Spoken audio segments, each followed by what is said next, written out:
Joining me this week, however, in light of Carlin's absence, is General Manager of the Ontario Reign, Rich Seeley. How are you doing today, Rich? I'm doing well, all things considered. Jesse, how are you? All things considered, I am also doing well. I appreciate you joining me, and I appreciate you being a member of the Bald Brotherhood. Always nice to get one of us on the show with me.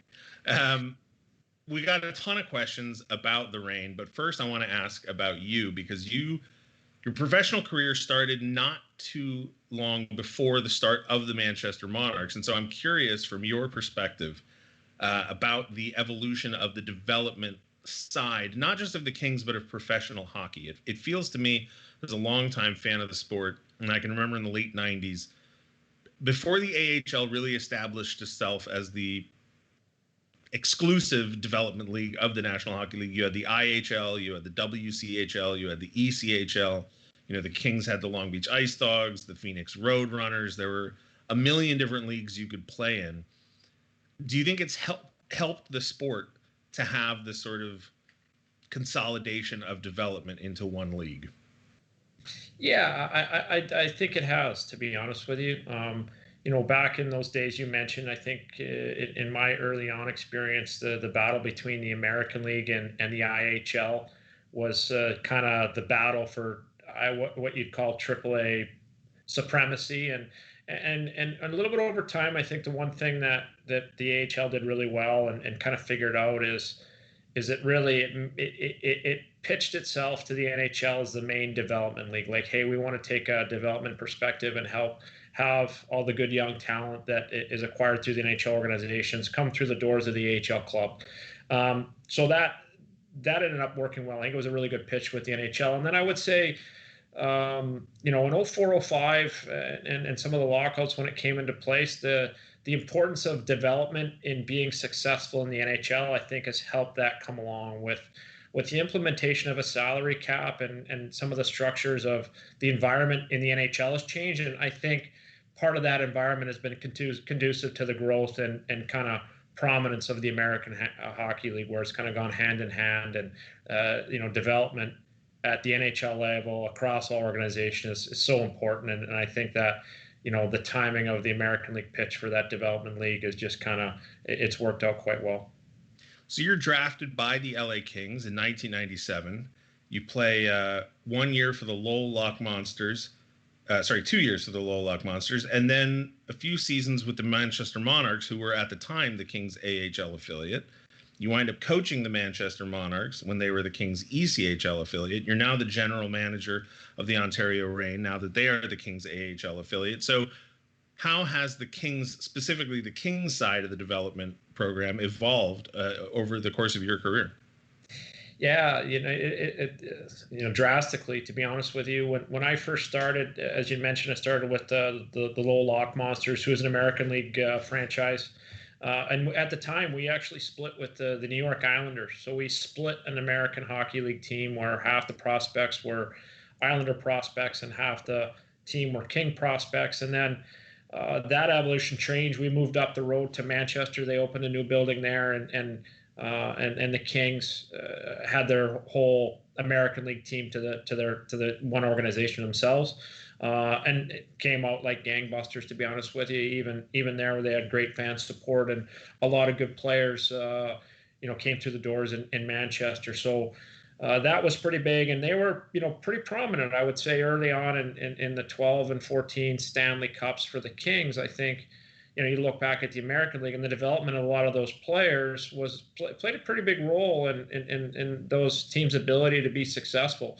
And in furthering that, the development of a lot of players that had come to the door, which you might look back on as probably really one of the key components, or one of the fairly large or decent sized piece of the puzzle for the Kings to be successful.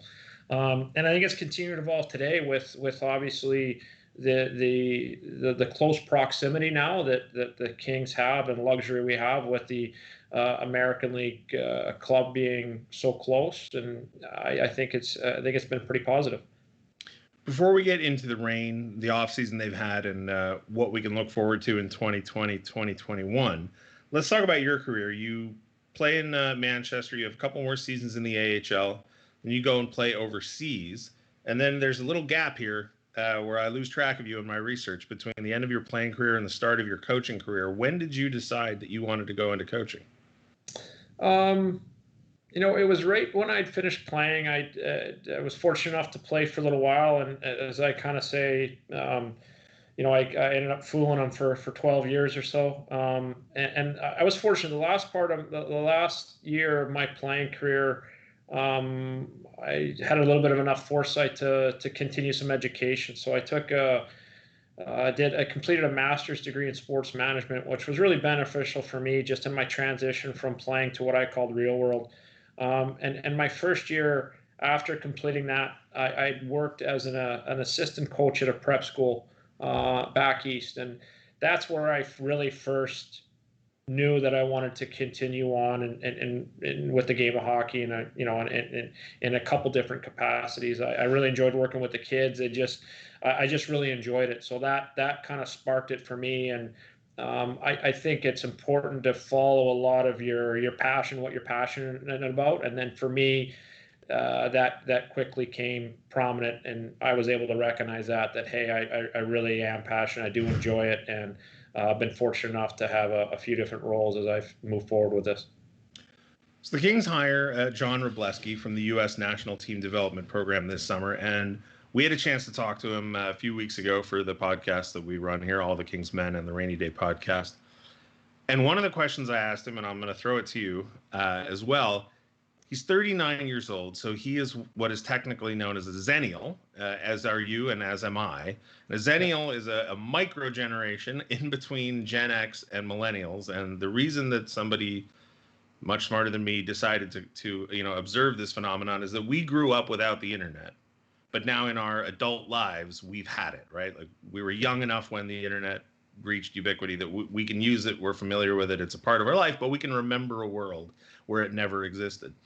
I'm curious, especially with you having gotten your education in sports management, was it important to you when it came time to hire a new coach for the Ontario Reign? Is it important moving forward that you have somebody who is familiar with a world with the internet? I mean, is it that much of a difference on, sort of kids these days, that they have social media, that they have smartphones, that their experience growing up is sort of completely different than the generations that preceded ours?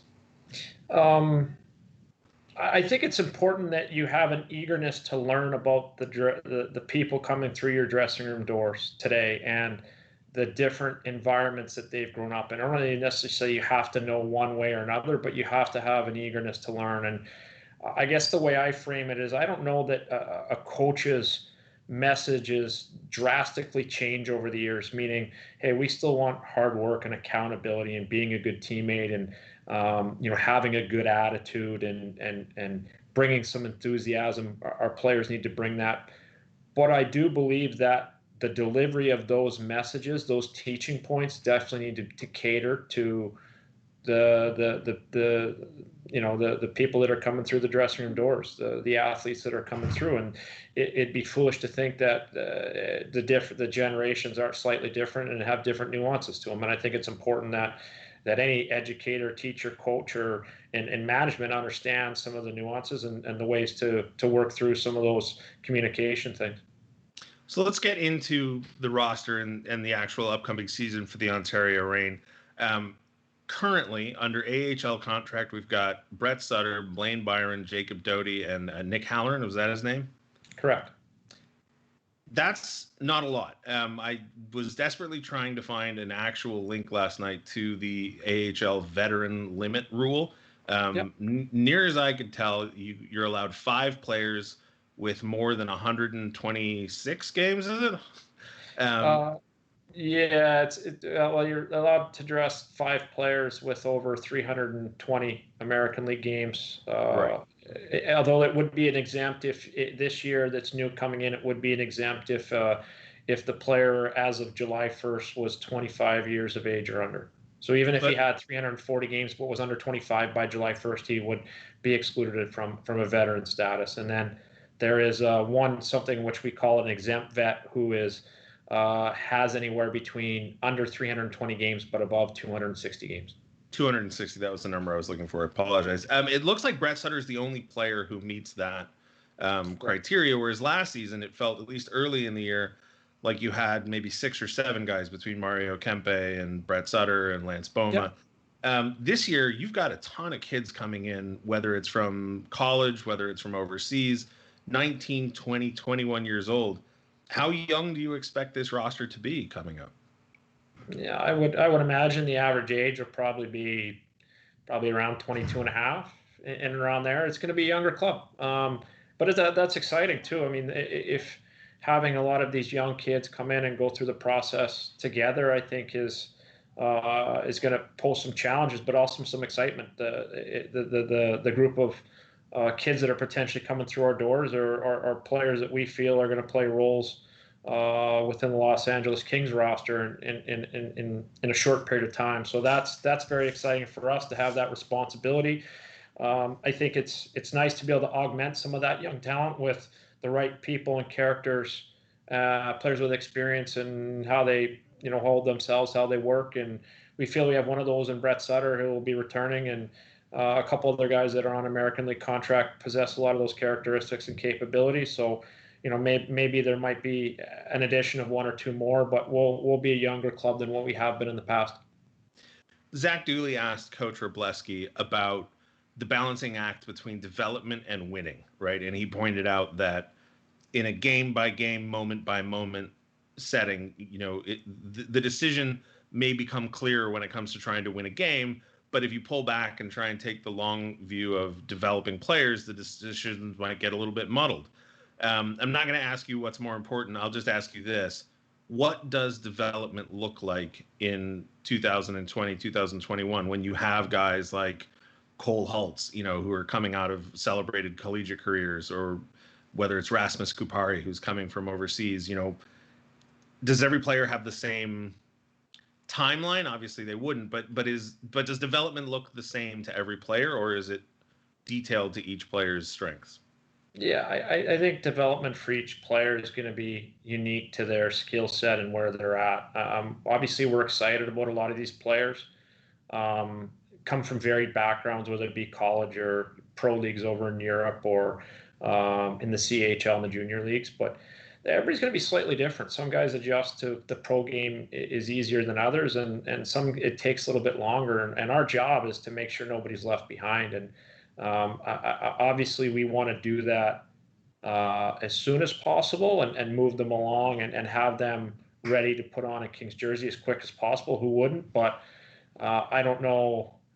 I don't know how to put it. I guess I don't know if turning up the heat in the oven's going to cook your cake any quicker. It's going to burn it. You know what I mean? So there is a process to it, and that's okay. And typically they'll need a little bit of time if we want to get them pro ready as quick as possible. So we'll work through that. And every player is slightly different. And part of it comes on the onus of the player too. He's going to have to come into our environment. What kind of conditioning, what kind of shape does this person come in? What kind of work has he put in since his last, college or junior season? So as much as we're excited about them, but it'll be a reassessment period a little bit too when they come in through our doors here in December. I really like that cake metaphor. I like it a lot. One of my favorite metaphors to lean on is the notion of a team as a recipe. You can have the ingredients that you need, but if you don't combine them correctly, you're not going to wind up with what you want. When it comes to specific positions, obviously the Kings have a lot of center depth, and there's some talk that either certain players will have to shift to wing, or they could be packaged as a trade, or maybe they'll just be an incredible battle for specific spots. But when it comes down to shifting guys to wing, or asking some players to focus more on defense and to sort of adopt a role that they're not used to yet, is that the sort of thing that happens at the AHL level, or is that a conversation that happens from a broader organizational standpoint? Well, there's a couple levels to that question or conversation. I think one, I'm happy to have this conversation or this challenge of, hey, we've got a lot of centermen. What are we going to do with all these high-end prospects? How's this all going to work? Those are conversations I'm willing to have all day, every day. Those are good challenges for us.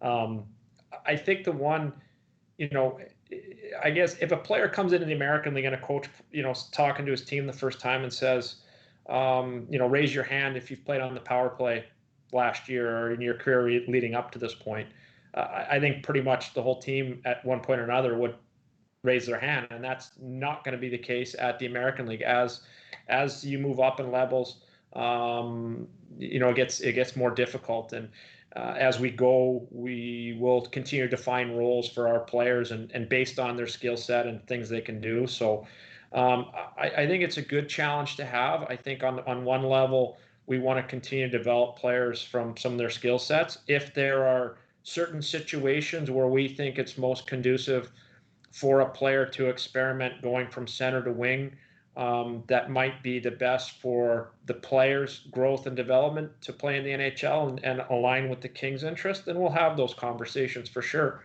But I think for a lot of it, coming into the pro is where they figure out exactly where their game's going to be. And some players might need to place a greater emphasis on what they had on centermen on faceoffs, or with wingers with wall play, or defensemen on retrievals. Like, there's so many things that go into a player continuing to develop, and getting into the American League is your first introduction to kind of little small details in the game, and really how difficult it is, and what kind of work ethic is needed to go from